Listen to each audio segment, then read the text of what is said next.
Coarctoplasty, also known as balloon angioplasty for coarctation of the aorta, is a minimally invasive procedure used to treat a coarctation of aorta.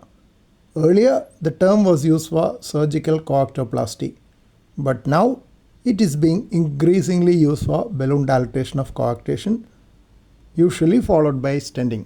Percutaneous access for coarctoplasty is through the femoral artery. Using fluoroscopy, catheter is moved to the site of coarctation in the descending aorta. A balloon at the tip of the catheter is inflated, stretching the narrowed segment of the aorta to improve blood flow. In many cases, especially in adolescents and adults, a stent is expanded and left in place to keep the aorta from rebounding. Coarctoplasty is primarily used in three scenarios. Native coarctation, treating the narrowing for the first time, often preferred in older children and adults. Recurrent coarctation, treating a narrowing that has returned after a previous surgical repair, that is recoarctation. Critically ill neonates, sometimes used as a bridge to stabilize a sick infant before they are strong enough for definitive surgery. While generally safe, the procedure carries specific risks. Aneurysm formation.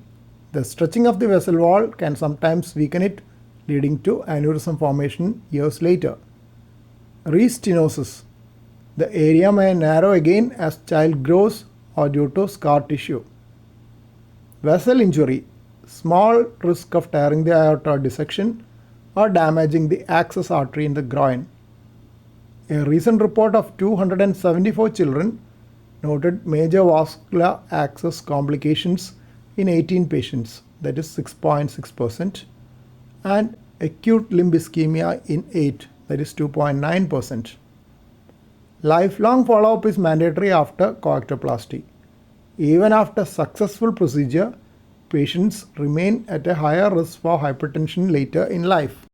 5 years of post-implant follow-up in patients enrolled in the COAST, that is coarctation of the aorta stent trial, and the COAST-2, covered Cheetham platinum stents for prevention or treatment of aortic valve injury associated with coarctation of the aorta, evaluating the bare and covered Cheetham platinum stents for the treatment of coarctation of aorta and associated aortic valve injury have been reported recently. They were multi-center studies enrolling 248 patients, 121 in COAST and 127 patients in COAST-2. Late follow-up data was compared with immediate 1 month and early 1 year data. COAST-2 had used covered stents.